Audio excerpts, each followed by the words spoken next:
If you have a middle schooler, you've probably heard the storyline. Buckle up, it's gonna be rough.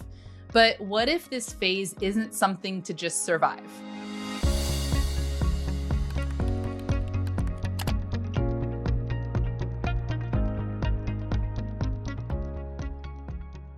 Welcome to the Building Thinkers podcast. Today, we're going to explore how to connect with our middle schoolers. And at the top of my guest's website, it reads, "Middle school doesn't have to suck." So here to help us unpack what that looks like in practice, I'm so excited to be joined by Megan Saxelby.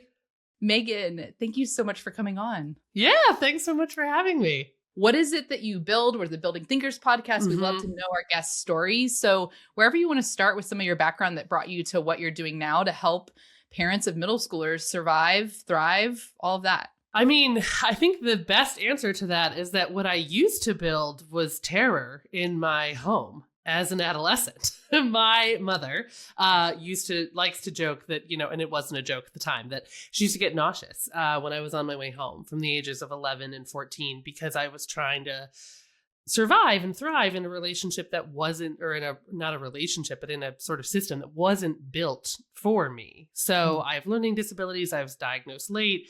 And, as like a kid in the 90s, it wasn't like it is now where everyone's like, let's talk about accommodations and your identity and your emotional resilience. It was like, lots of short bus jokes and like all kinds of things. And so I was the kid who just decided from a pretty young age that like opposition and being abrasive was the better way to go.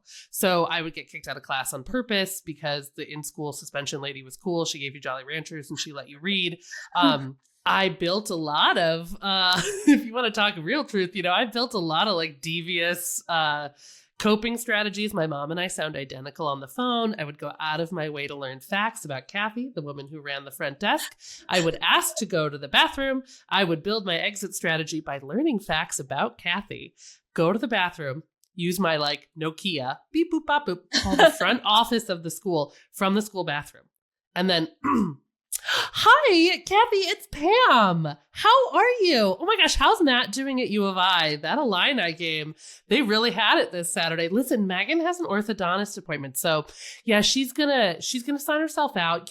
Bill, my dad, he's coming to pick her up, but like he's always late. I know the parents are supposed to sign him out, but could you just, as a favor, like let her out the front door? Oh my gosh, thank you so much. Click, right? Go back to class, wait for a pass, and then just leave." That was impressive, Megan. Thanks. I still, to this day, could, if I had to, pretend to be my mom with intense accuracy. So I initially built a bunch of like bad coping strategies, right, to get out of discomfort, which inadvertently then meant that I was a really intentional builder of middle school connection and confidence. So when I started teaching middle school, it just came from this place where building around identity, comfort, and like shoring up sense of self was my go-to just because of my own story, right? Like I used to just say to kids, like our first day of school every year, it was like, hey, you're not going to like everything we do. Like, it's kind of how school rolls. You're not going to love everything we do. And I can't promise you that. I can make you one promise though, that is a genuine promise, which is that I will never humiliate you. And you would watch these kids just have sort of like a visceral reaction to that. And I would hold it, right, and sort of just stare at them and build the momentum of what that phrase meant. And then I'd be like, all right, well, and then the only other thing we have to do today is answer one of the most important questions you're going to be asked all of middle school, which is, what animal could you beat in hand-to-hand combat? Let's go. Right. And then they had to answer that question. And then that was it, right? That was all we did the first day of school. And so a lot of sort of the building that I brought to teaching, to education, was all belonging first. Was this, and it's the sort of building block, I think, of everything, right? Whether it was curriculum I was building, whether it was interactions with students, whether it was relationships with parents, whether it was research I was reading, I was always trying to think about sort of how does this become part of this Lego castle of rebuilding adolescence as something that can actually be like joyful and fun and silly and wonderful. And how do I actually deconstruct the story that so many people believe? Yeah, that's where I'd love to dig in, is that story. Yeah. If we can go there. Okay. Yeah. Oh man. So like I assume that if listeners clicked this one, once they saw middle school, like people have already opted out if like they aren't parents or guardians of middle school. So we can just assume that we're talking to people that have some interest in that. And so for many of us, the narrative has been negative. Can you help us deconstruct that story? Where did that come from? Why is it so pervasive? Did the movies do it to us? What happened, Megan? Everything. So the movies did it to us, right? I think media is a great place to start. When you think about sort of how does a social story get built, media is a huge component of that structure, right? So yeah, media is, right? Like every book, every movie, every TV show that is about this age group or that is just about growing up in general, the focal sort of plot point is like, this time is going to suck. Like, the mean girls, the bullies. Girls are going to be mean. Bullies are going to come. Your friends are going to abandon you. Like your sort of like emotional self is like going to be constantly living on this precipice. So there's the media piece that I think has a lot to do with both how the story gets enculturated, meaning kind of like part of the air we breathe.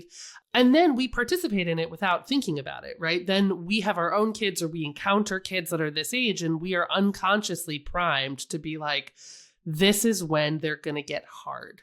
This is when things are going to get rough. From a larger standpoint, I think it's, there's a researcher I adore who's also in Austin named Dr. David Yeager, and he is at UT, and he wrote this wonderful book called 10 to 25, and I can't remember the subtitle at this moment, but he talks from a research framework about this thing called the neurobiological incompetence model, which is the social story with a much fancier title, which is the story we've come to believe that this time period of adolescence, so technically adolescence is now 10 to 25. The area I focus on specifically is 10 to 15. But the story that we believe is that they are incompetent. They are neurobiologically incompetent. Think about how many stories you've heard about like, this part of their brain just isn't turned on yet. Or, right, everything parents hear about, like, they don't have a working prefrontal cortex. And so, right, we get fed a lot of different pieces of this story. And the way that plays out then is that the behavior that it encourages in us, which is, if we believe they are inherently either incompetent or difficult, then we are giving ourselves a lot of permission to dismiss their emotional realities, abandon them sort of relationally, because we kind of consume this idea that like, it doesn't matter. Like, this is just a phase. And it's like, we know hormones. We know better. Also that it's all hormones, right? That like, oh, they're just acting this way because they're flooded with hormones. Like, that's not true. Like, sure, puberty is a part of this. So I think that's a lot of where the story comes from, and it's inherited too. And so I think it's a story that we've been building on in kind of rough ways for years. And if we can actually sort of, build in a different direction around that and around what that story actually is, it can really shift how we build relationships with our kids, how we build culture, how we build a better world for everyone, right? We just sort of, I think they need to be taken seriously and treated like they matter. And then you'd be shocked at how much fun they are. Okay, so let's say we're with you on that. Can I ask then what? What would feel different about your kid or your sort of perception of this period in your life if you shifted the mindset to be, it's going to be great? Oh, that's really good. Can you say that one more time? What if, like the invitation I always extend to parents is, what would feel different about your kid, yourself this time if when they walked in after school today, you didn't say this to them, but you looked at them and you went, man, this is going to be great. This is going to be my favorite phase in my kid's life. What are some of the answers that you get when you ask that question? Often relief. Parents say like, this is an activity. So I do one-on-one parent coaching, but I also do tons of like speaking at schools and professional development for teachers and all that kind of stuff. And parents, the looks on their faces, like the relief that parents feel, that I think they don't even realize how much that unconscious story has been building like fear, anxiety, disconnection in them. And so oftentimes parents, when I ask them, what would it look like? A parent says excitement. Oh. They say smiles. They say silliness, connection, love, fun, relief. You know, one of the best answers I got when I asked a parent that question was that we could like each other again. Oh, That I would look at them and believe that we could like each other again.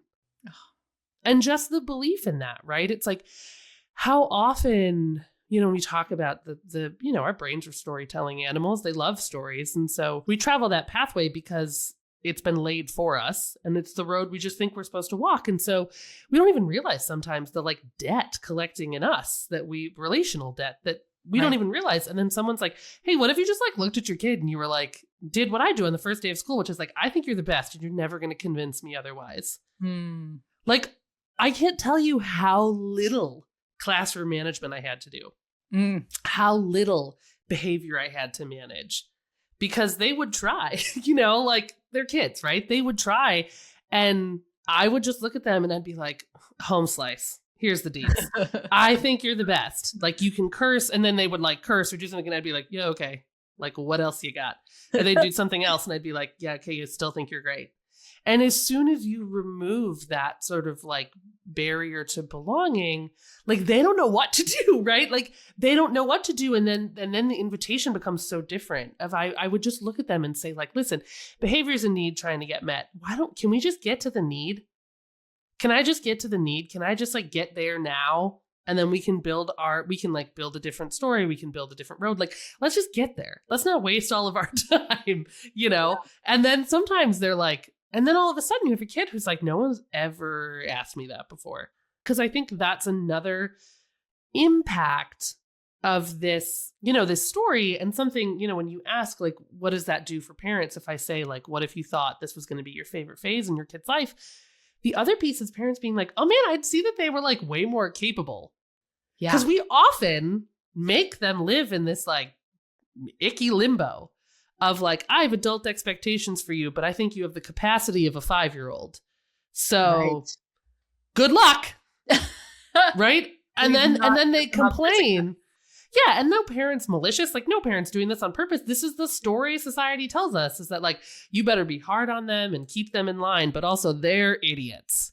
Yes. You know what I mean? So then like adolescents know that. Why do you think they like act a fool when they're in a group in public? Why? Like they are also stuck in the story. They are not often encouraged to like be their best selves. If anybody on this listening to this has a middle schooler, man, ask them what it feels like when more than 3 of them enter a business.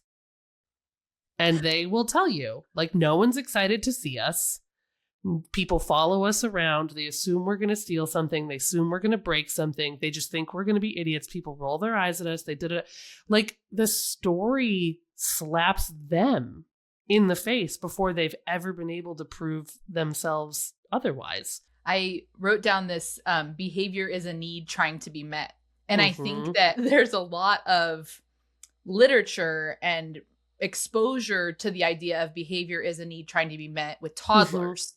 And yes, like adults communicate that, oh, I see you're feeling but then it's like it stops when they become in this adolescent phase, like as if they don't need to hear it. So I was struck when you said that. Right. No one's asked me that in this age range, even for parents that are maybe kind of like in this generation and younger that have been doing more of that work at the toddler phase. I find now at this phase that, because I have middle schoolers, we've discussed that it's like it stops. And then to your point, the expectations are high, the supports went away, and we're like, why can't you do it? Right. The expectations are high, the supports went away, and we actually kind of unconsciously start like expecting less of you. Yeah. Like we lower the bar on them. They don't lower it. We literally, I think, from what I see with adults interacting with adolescents, we shove it down on top of them. And they're actually kind of desperately trying to like lift it up and get out from underneath it. And, you know, every research piece around this age will show you like the building blocks you want to be nurturing are autonomy, belonging, and a sense of purpose. That's what they want. Like, this is how we work with their development instead of against it. And the toddler piece is so on point because like I would never tell an adolescent this, so don't you do this because this will backfire right in your face. It is toddlerism 2.0. So we used to think, right, that like birth to 5, right? I have young kids, mine are 2 and 5, 2 girls, and you sort of drown in the like 0 to 3, right? In the like 0 to 3 is this. What we now know, because you don't have to be dead to look at brains, is actually 11 to 17 is actually an even almost more consequential moment for neurobiological growth, change, and development. But it's of like moral identity, like, complex thinking, all these things. And it's such a window of opportunity. It's actually one of adolescence, is particularly sort of early adolescence, this like 11 to like 17 is one of the most plastic, meaning like, pliable, someone's brain will ever be. But it's about like moral identity, character, self, complex thinking, all these things. And then like, man, do we just leave them out in the woods instead of optimizing for it, right? Like, what if instead we were like, everyone just like got ready and like psyched for like, man, when these kids turn, oh my God, when they come to middle school, we're going to have the best chance on earth to like build the most amazing generation of humans. I can't wait until they get here because I know what their brain is capable of. And I used to find myself in these situations with parents, with coworkers, where they would like read the writing my students were doing or like see the projects the kid had done. And they'd be like, this is crazy. There's no way. And I'd be like, this is actually like when you get out of their way and just invite them to be wonderful. They really want to be wonderful. And they want to be smart and they want to be competent and they want to be engaged. There's a lot of research around the power of what's called earned prestige, right? Which is how you earn, like, essentially, right, belonging, autonomy, and a sense of purpose through like doing things, right? Yeah. And one of the things I think that parents, it's really helpful for parents to hear about from sort of a brain science perspective. I don't love all the like, this part of their brain is doing this and like this part of their brain, like that doesn't help. None of us are neuroscientists. And like, again, that just pushes you into this like essentialist thinking of like, well, they can't do that because this part of their brain, like that's not true. They're just think of their brain like a muddy bog. And there's a lot happening and growing in there in different directions and at different times for different kids. And a lot of things are happening in the same time. So it's not always. And a lot of things are happening at the same time. 100%. I always talk to parents when I do parent coaching. I kind of start by showing them this visual called the ecology of big feelings. And it sort of fits because I'm like, I'm never going to talk to you about regions of the brain. Because that's just like not necessarily helpful for lay people. Let's talk instead about like these 4 pieces that are kind of fighting. And it's things like this narrative of dismissal. They are part of what is contributing to their big feelings is this narrative of dismissal. Another piece of it is their brain's propensity for social connection. Mm-hmm. At this age, belonging is oxygen. Like there's no better way to put it. Oxygen is the number one thing that gets every system in your body functioning. So in this age, belonging is as consequential as oxygen. So there's that piece of like, do I fit? Like constantly being a little meerkat of like, do I fit? I kind of still like Warcraft and Legos, but am I not supposed to do that anymore? But like, do I want to be this person? I don't know what to do, right? There's that always. And like, God, imagine how exhausting it is to go through school where you're just like, did that person make a weird face? Sprinkle in some neurodiversity. I have 2 kids with neurodiversity. God. Yeah, exactly. Then you sprinkle in neurodiversity and then you have a bunch of things happening, either hyperfixation or like non-awareness. Like some of our delightful neurodivergents who like don't pick up on or care about social cues. And then they're kind of in their own ecosystem, unaware of why they're not landing with people. And then the other thing I think about is this like really natural, important developmental milestone called separation ideation, which is like your job is to separate, right? Like your job right now is to separate and ideate, literally, like become your own person. It's a lot of work. And guess what, parents? I'm really sorry to tell you, but you are the like ground zero for that work because their identity was modeled with you and in relationship to you from birth. Now their job is to separate from you. That does not mean to disconnect, but it does mean their job is to start trying stuff on. A bad attitude one day, new music, clothes you don't like, rejection of stupid rules that you all of a sudden are like, why is this happening? Right? Like, you're like, what is happening here? I used to run this talk for parents at the middle school I used to work at for the 6th grade parents, called "I'm sorry your kid is breaking up with you."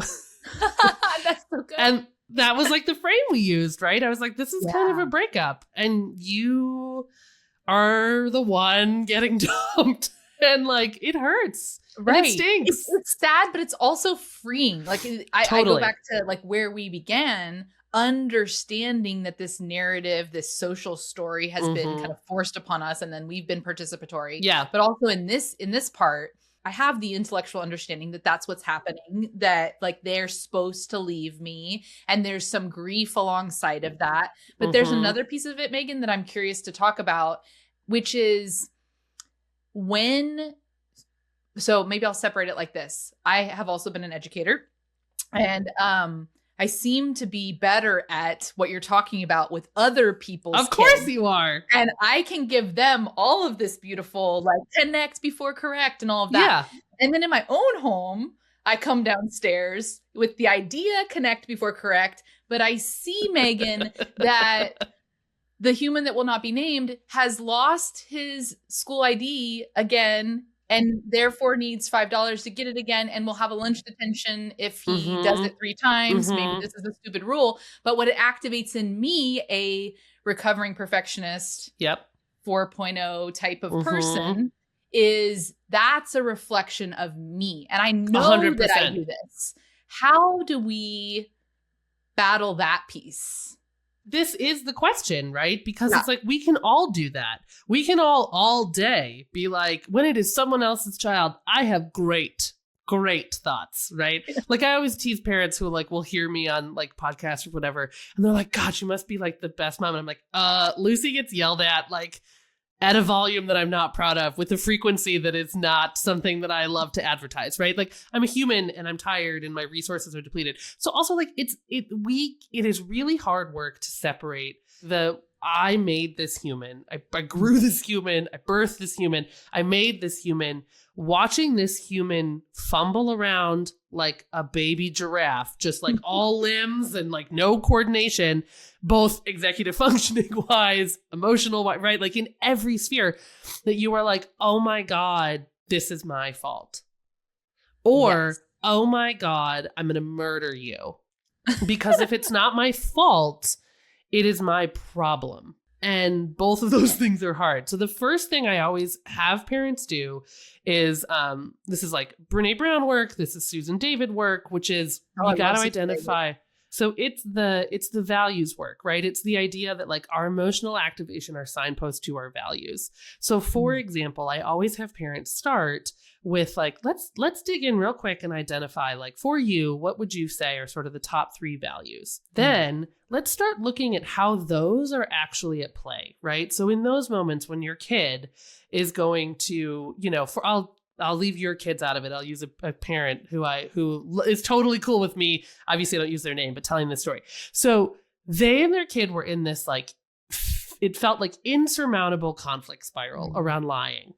The boy was 12. He had ADHD. The kid lied up, down, left, right, and center about everything, from like important things to like the dumbest thing possible. Like, did you take a shower? And like, did you take care of your hygiene? And the kid would be like, I did. And then the dad and the kid's relationship had eroded to the point that like the dad was like, well, I'm going to go upstairs and touch the shower. Is it going to be wet? And the kid would double down and be like, yeah, I took a shower. And then like dad would go upstairs and touch the shower, and like the shower was dry, the towel was dry. And the kid would then just sort of be like, ah! And then like consequence, right? Then it's like, give me all your devices, like da da da da. And then that cycle kept happening. So when we started coaching, when we started working together, and this dad articulated their values, one of them is integrity. Integrity is like a core value for this parent. So I was sort of like, all right, now we got to walk back from here. So let's talk about, like, again, our brains are storytelling animals. So when your son is lying to you about sort of small things, big things, dumb things, seemingly like ridiculous things, like you are obviously going, just tell the truth that you didn't shower. I'm walking up the stairs to touch it. in that moment in particular, the dad's brain was telling him a story that the kid was going to be a criminal, that his kid was going to grow up to be Bernie Madoff, right? Like, he's like, if you keep lying in the face of like obvious exposure, there is something deeply wrong with your moral character. We like unpacked this, and I was like, what if I told you that he was just 12? Like, what if I told you that like kids with ADHD in particular lie with a higher frequency at a higher volume because we spend a lot of our time getting shame-based feedback about our behavior? What if I told you that like kids with ADHD tend to lie because they just forgot, but to admit that you forgot or you've messed up or whatever, again, is embarrassing. And so you're like, and your brain is 12 and it's not coming up with the best strategies any of us have ever heard of sometimes. And then it's just like lie, lie, lie, lie, lie. And then you're like, and then you end up upstairs and you're like, why do you keep lying? And your kid looks you in your face and they say, I don't know. And then you say, stop lying to me. Right. And like, it's like, no. I had to kind of interrupt the dad. And I was like, he doesn't know. He's not being cheeky. When you asked, why do you keep lying to me? And he said, I don't know. He's not dismissing you. He's not disrespecting. He legitimately does not know. If he could stop himself, I bet he would. And I was like, also, you have to stop yourself in that moment of escalation, because your job as a parent at this age is not to keep following him down the rabbit hole. This is one of the hardest moments in parenting, and why it feels so personal is because how do you shift from being the manager to the mentor? Mm-hmm. That's what this stage requires, that you shift from being the one who did everything, from being the one who got everything done, to being the mentor who's a little more removed, who's a little more. And the ideal mentorship model, right, is high expectations paired with equally high support. But, you know, what I invited this dad to think of was I was like, here's what I'm going to tell you. What if your son going to school and being made fun of for the fact that he stinks, like literally smells bad, is going to be more effective than you running upstairs to see if the shower is wet? You could do that 10 times and keep fighting about this 10 days in a row, and it isn't going to make him shower more. What if you as a parent had to do a little check-in and say, like, I want my kids to shower every day. My kid is 12.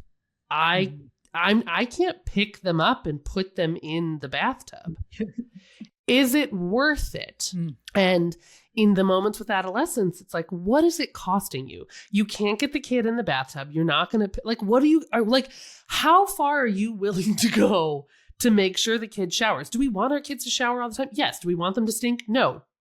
Is it also embarrassing when they're messy, when you drop them off at school and you're like, oh my God almighty, like, you know, the constant joke about parents walking behind middle school boys holding a coat being like, they have coats. They own coats. They just refuse to wear them. This isn't on me, right? Like, yeah, there are some things that are worth fighting for. I think digital habits, I think, you know, there are lots of things that are worth fighting about. When we think about our relationships with our adolescents like a bank account, we have to be putting consistent deposits in the connection bank to have disciplinary withdrawals that actually go well. Is chasing your kid up the stairs every day to make sure they showered, knowing they haven't? Like, in what ways are you? Because, you know, the dad in this moment was like, it's the kid. And I was like, so you are actively participating in this conflict cycle. And if we want your son's behavior to shift, you have to actually extract yourself from it a little bit. But it's really hard to do that because, like you said, like, it's so personal. Like, if they do something wrong, if they don't want to shower, like, more so than any other generation, I think, you know, I'm 42, like, this sort of current generation of parents, like, we, having grown up in sort of like the social media microscope in every way, shape, or form, like, it's really hard to give yourself permission to just kind of like let your kid be a mess, let your house be a mess and not see it as a fatal diagnosis of your own failure. And instead just see it as like, this is what this season is like. And you have also been sold a broken story about what it's supposed to look like this age. And my mom always jokes that your job as a parent is to be the sandbox. It's to be the boundaries that are like, you know, very hard, consistent, and they're inflexible. But it's the kid's job to run up against them over and over, to try to throw sand out, to do all the things. And it's your job to just like keep standing there, right? Keep being the boundary. And when we get into this concept of like our values and how they're interacting with our emotional activation, it's actually like, you know, when we talk about building, like that's a key building block to a new relationship with your kid. Because what if we could stop assuming that the things they were doing that irritate us are an intentional violation of our core values? Like, what if they're just a sloppy 11-year-old? No, it strikes me that like it is so deactivating to like, I'm imagining some of my own little parental scenarios. I know exactly the things that perturb me. I have done some of the work to know which values they're getting at, but the spot of like that they don't mean it. And so my perception is inaccurate. Like, correct. So he or she, you know, is not trying to like push against this deep value. They're just living and trying to make it to the next thing that they are trying to remember to do, of like their 6th grade homework and feed the dog and all of the things, while trying to figure out like how to belong and getting sized up constantly by peers around them and adults around them and getting all of that feedback. And how do you also, though, in that moment too, just a good call in of like, but your emotions they're still data. Right. They're still data. And so how do you also, you know, because I think then we run the risk of like a kid being like, we don't want to be over conciliatory to them either. This is why mentorship is so tricky, because it's like, listen, you still are part of the you're still part of the ecosystem of this home. And so I'm not going to tell you like, if you don't pick up your sock, that makes mommy cry. Like, you're not going to do that, but you can be like, home slice, I got stuff I need to do. You got to put your socks in the hamper. You know, like, it's like, we want to run the balance of like, but again, it's the like, what is it costing you? And how can you use those like that new perspective or those new expectations to still keep, you know, you're a former teacher, zone of proximal development, baby. Like, how are we moving from where we are up the arc to the next level? And it's like, well, it's not by like completely being like, wow, there is a lot going on in your brain right now, so we're just going to give you a pass. And I know that's not what you're saying, but I think sometimes parents can hear like, you know, parents will hear me say all this stuff. Let them do what they want. Like, and I'm just like, oh, no. I'm like, not at all. But it is being able to like have a better mindset about like activation, or like, is this worth fighting about? So often, right, like when I talk to parents about certain conflicts, it's like, they say it's about X. And then I'm like, is it actually though about like connection? Do you just like, I feel like maybe you're a little irritated about your kids' like desire to be on Snapchat or whatever, because like they're going out of their way to prioritize hanging out with people that aren't you. Are you irritated by this because you also like miss them a little bit and like want to hang out with them? You know, and a parent's like, and I'm like, what if you like asked them to watch like a stupid movie from like an action movie from the 70s with you this weekend and like talk smack about it while it's happening? You know, like, what are ways that you as a parent can also see some of that activation as like a need that gets met? Because if part of the need is like, you are a sloppy mess who's making it everyone else's job to take care of you, my job as a parent is to invite you into more awareness about how a house functions. And like, some of this is like raising expectations, not like your room has to be military corner bed spotless, but like, if we do laundry on X day, or like, is it that it's like at a certain point, it's like, well, you're in charge of your own laundry. I'm going to show you how to do it. And if you have dirty clothes, That's on you that you have dirty clothes. And I, as a parent, am going to choose to be comfortable with the fact that, like, not comfortable, but patient with the fact that, like, you're going to go to school with dirty clothes. You know what I mean? It's like, how do we still invite them in and make them participate? Because I think that's the thing we run the risk of losing in the sort of building blocks to adulthood is like, hey, you also still, like, I can be very aware of all these things. I can shift expectations. I can do a lot to better parent you in the moment in this time. But also that doesn't mean, right, that I like lose expectation for how you participate. Megan, it's making me think about, so there's some research on student agency. This is an older piece of research, but from Harvard, and they had interviewed, I think it's like 6,000 sixth grade students, something like that. And it talked about how student agency can be predicted by what we ask of students and what we give to them. And that frame has stuck in my mind. And I think about that a lot with my own kids as well. Like, what am I asking of them? And what am I giving them to do that? Am I asking something that is an unrealistic expectation, to your point? Sometimes yes, because I have a high need for order and I am aware of this. The rest of my household does not. And so like, this is a constant negotiation for us. So what am I giving them to do that? And, you know, in your laundry example, that is something that in our home, I feel like this is a safe example that won't like embarrass anybody if they listen to it in 10 years. Like, we did teach our kids pretty early to do their own laundry and fold it. And we have the, you know, front opening laundry situation and you throw it in and all of that. So, you know, my second grader, since he was probably in kindergarten, could already at least put it in and like get it out. And then we do the whole roll thing. And then after that, like, who knows what happens? Because if you looked at their drawers right now, it's like all flying out of it. But we at least did that part and, you know, got it in. And so we figured out, you know, some of that. So I think that I use that frame a lot when I'm thinking about what am I asking? Sometimes it is, I should change the expectations of what I'm asking. When you said like dumb rules, there are some times where I know I've already dug in on a dumb rule, but then I know I'm being activated around disrespect or something like that. And so I know, and yet in that moment, it's very hard to stop, you know, continuing on to double down on my dumb rule. Right. And that's like, that happens to all of us.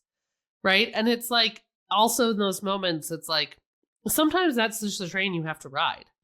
Like, right. Because I think that's another thing that can get sticky, particularly in modern parenting. Is like, I often talk to families and they we'll be on an intake call for coaching, or someone will come to a talk and then, you know, the classic sort of like hanger back who's just like waiting for everyone to leave. And then they're like, I have 15 questions about my own family. And I'm like, great, let's get a cup of coffee. It's often questions like, I want my kids to participate, but I also am sort of like trying to figure this out. What does this look like? And it's a lot of inviting them. Like you said, it's very much that question of what am I asking and what am I providing, right? But I think a big piece of it too is also, how am I responding along the way? Because we often get sold this bad story. And I think a lot of us, there's a book that I love that was like, I don't remember how I found it, but it's called I Just Want My Kids to Be Happy, Why You Shouldn't Say It, Why You Shouldn't Think It, and What You Should Do Instead. And I talk about this a lot. And like, you know, that's a lot of Susan's work, right? That like this toxic positivity doesn't allow for the complexity of emotional experience, and therefore like shuts down the complexity of just humanity, right? We don't have to fall down this rabbit hole, but that's like one of my biggest fears with kids and AI is that AI companions, AI chatting, AI therapy, all these things, all the social friction, they remove all relational friction. And it is intoxicating to young people. We could have a whole conversation about this. Yes. It is intoxicating to young people to exist in a place that does not have relational friction, when in fact we all know discomfort is the price of admission to a meaningful life. We'll just quote Susan David, up, down, left, right, and center, this whole podcast. But and so I think that the big thing too, when you talk about the like, sometimes I can't stop myself, and clients I think will be shocked sometimes. And I'm like, yeah, don't stop yourself then, just have the fight.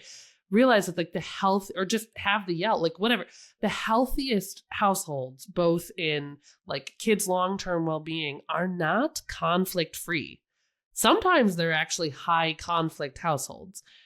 The outcome relies on the consistency and the reliability of repair.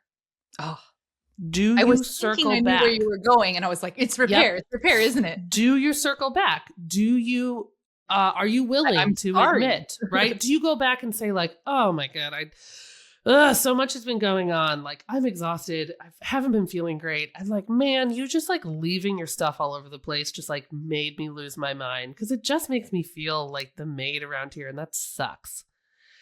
And like, I'm sorry, I just like yelled at you and sort of freaked out. Like that, I don't like that, you know, it doesn't excuse the thing that I'm irritated about, but also like that wasn't the right way to do this. Ugh.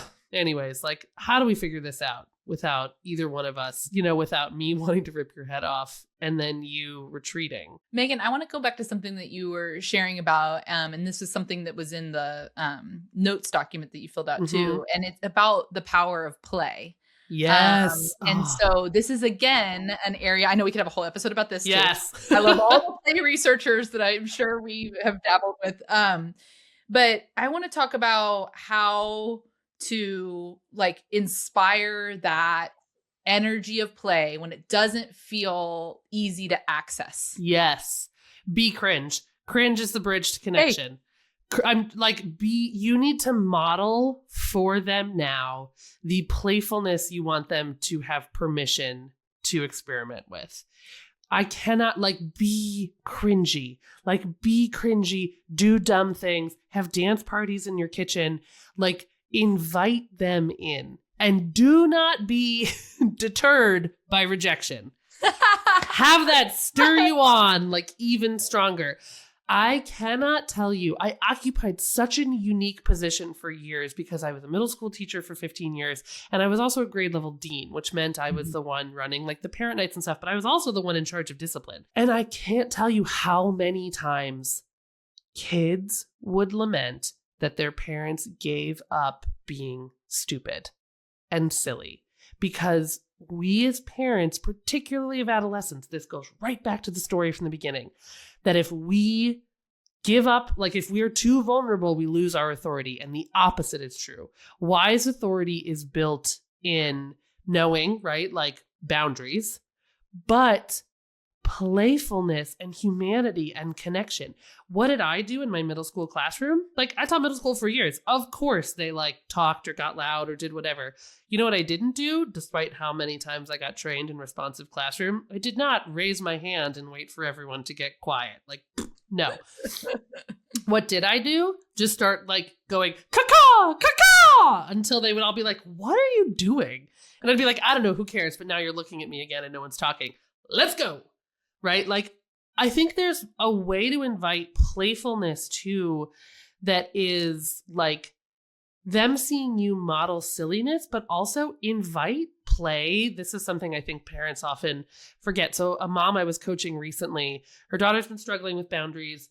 The mom had been avoiding setting them because the daughter blew up and she was just like, I know we have to do this, but I don't want to do it. And I was like, correct. I'm going to lovingly call you in that like, you have to do this now, or like, she's going to be a monster when she's 17 and then the problem's just going to be bigger and more work. I was like, dude, it's either short-term discomfort or long-term discomfort. And I think short-term discomfort is less expensive. So I was like, you know what you're going to do? You're going to go to like Target or whatever and buy her the ugliest notebook that you can find and gel pens because she likes those. And that's her burn book, a la Mean Girls. Like anytime her emotions spike and she just tell her to go curse you out in that notebook, up, down, left, like tell her to write that she hates you. Tell her to write like how stupid these boundaries, give her anger, rage, resentment, etc. a place to live that invites her in to participating in the home ecosystem instead of assuming she's the focus of it. But like that is a playful invitation where like, I'm like, when she starts like running into the end of the sandbox, you can be like, I love you. You have to go write in your rage book. Like this sounds like a great chapter in your rage book. Otherwise, you're going to have to build a bridge and get over it and meet me over here on the other side, you know, and things like that. Or particularly if you live in a home with some of our like neurodivergent friends, emotional activation can switch on a dime, right? Like I'm sure that you have been in these moments where like your kids are like, there's some kind of like playful interaction happening and it's like playful. And then all of a sudden your brain's like, what? And then it's like, boom, like big fight, screaming, hitting each other. Like, and everyone's kind of like, how did we get here? there's like a playful way to interrupt some of this behavior, right? Which is like, you need to introduce a third space. So when parents use themselves as the intermediary or the disruptor, you're actually increasing the stakes for your kids because it invites shame. You are not shaming them, but the kid is all of a sudden like, I'm doing something stupid and wrong. I don't know how to stop. Oh God, I'm just going to double down and be stupid and wrong. And then what you can do instead, like, you're a parent, you're the subject matter expert in your kids. You hear that like shift and like you're like, oh no, this is about to like pop off in the wrong direction. I cannot recommend how beneficial it is to have like a incredibly loud fart machine around all the time. Because you know what interrupts behavior better than you yelling at them? Novelty. You know what shifts the emotional contagion in a room real quick? Novelty, right? Like, your kids are starting to escalate or something, like the vibes are moving in the wrong direction, just like so loud. And then everyone's just like, what? And then you're like, yeah, I don't know. What was that? Was that one of you? Right? And then you joke and then you reveal the fart machine or you do whatever. But all of a sudden you've actually intervened in a playful way that is inviting them and giving them a different opportunity that is like silly and fun. And you use that as the redirector, not, consequences, fighting, whatever. And I think the playfulness piece is that, like, how do you also teach your kids how to lead with play and silliness as like a strength? How do you get them to see that everyone wants to have fun, dumb times, right? Like, everyone wants to just have low stakes, silly inside jokes. Like, how do you just sort of normalize too? Like, did you know that you can actually create, that you could take on the job of being like the vibe curator in your 6th grade? Because if you just keep being like weird and wonderful without shrinking, more people are going to want to follow you than less. All these ways to connect and sort of invite in silliness. I used to just print off ridiculous memes. Like, there's a great one that people could just Google that's like called like medieval dogs. Which medieval dog am I? And people have taken like clips of like very weird looking dogs from medieval artwork and put them in a grid. And it's like, is that your behavior? Is that your behavior? Like your mood check-in after school? Do you have a kid who like has a hard time transitioning from school to home? Insert the playfulness there. Which medieval dog are you today? Print it off and get it laminated at a a print shop for like $1, and then just like keep it in the car. And like, so know what I mean? Little things like that can, I think, be playful and then have big returns. What strikes me is like, you are so clearly well situated for the exact thing that you're doing. I cannot imagine somebody who is better equipped to be doing what you're doing. It's so powerful. Your combination of research and experience and playfulness and examples and language. Like, I just find this is like the Professor Tracy side of me, but like there's such power in the language that you use to explain and kind of like de-escalate some of the stories we've told ourselves. My final question for you, what do you think about if only people knew when it comes to parenting their middle schooler? Oh, if only people knew that changing the way we think about adolescence is actually how we build a more humane world. Yeah, I think about this constantly in my work as well. Like, what can my impact be? I can't control the things I see out there, but what can my impact be in the areas of influence that I've been given to, I think a lot about helping humans flourish and learning experiences, not in other places where I am a part of it. It's that same driving force. Will you please tell our listeners where they can find you? Yeah. What kind of thing? I'm like, may you please come to my kid's school. We're going to definitely connect offline after this. Yeah, no, that'd be great. Yeah, if you have, I do tons of like virtual and in person, like parent night talks. I love showing up. If you like, honestly, I also just like love showing up. Sometimes like a parent will hear me on something and be like, 15 of my friends want to do like a Zoom hang. Can we do that? I'm totally down for that.